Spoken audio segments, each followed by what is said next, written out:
There's a ton of collaboration. It might depend on the project. So not only will my team work together, five or six of us say, I have this idea, we'll brainstorm, we'll work on documents together, we'll review them together.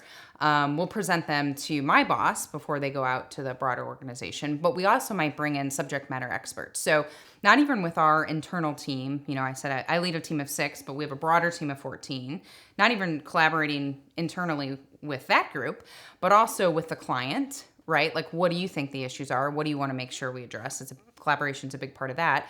And then also with our subject matter experts in the broader market research organization. So we might say, hey, you know a lot about consumers, you know a lot about price, you know a lot about this craft segment, and do collaboration that way too. So it kind of depends on the ask, but I would say collaboration is a huge part of what we do.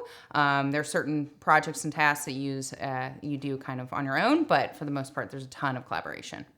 When I came into this position, I think there was a real opportunity within my team to do more collaboration. A lot of people were kind of working in their silos. And I would say the benefit of working on your own is you're quick, right? So if you don't have to run a presentation by your boss, by other subject matter experts, do a practice presentation, you're getting it out a lot quicker. So it's really efficient. And there are a lot of benefits to that, right? Like if you have a quick and easy task, getting it out the door is great. However, there are some drawbacks with that too. I think everybody's a little bit smarter when you work together. When you can think together, when you can brainstorm together, you bounce ideas, the collective result is so much better.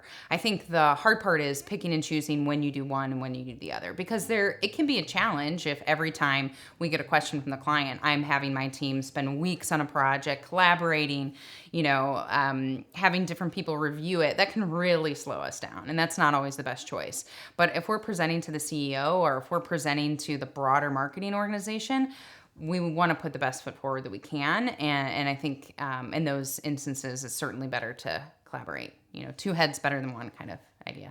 Yeah, absolutely. I mean, I have coworkers who I rely on to like double check stuff. I always believe another person should proof your work. It's just easier that way. Working on documents together in the same room, or somebody iterating, somebody reviews it, someone does part of it, then we have to put it back together. I have been in situations with like kind of managers who insist on reviewing stuff, like dictate emails and things like that I find frustrating.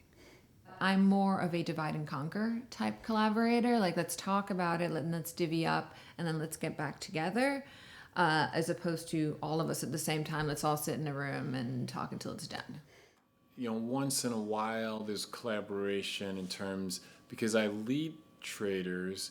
Sometimes, I'll have a trader that has a bunch of inventory of items that they're trying to sell, and they want to ask, does this look right to you? This message that I'm getting ready to send out to all of our reps or to my customers. So a lot of times I'll look at that kind of message, to make sure that it makes sense. Specifically in my role as a product manager, collaboration is probably 98% of my job.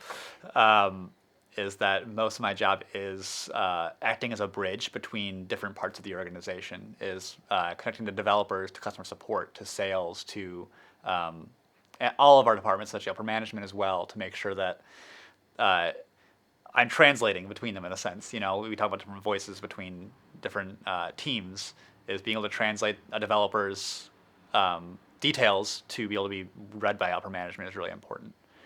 To me, an incredibly valuable thing is if you have somebody in the same role as you that's like a closer teammate, I will review my correspondence with my teammates almost always before I send it. I feel like I'm a pretty strong writer, and I still want a second pair of eyes to tell me, does it make sense? Is it structured well? Am I missing some major detail here that I should be including?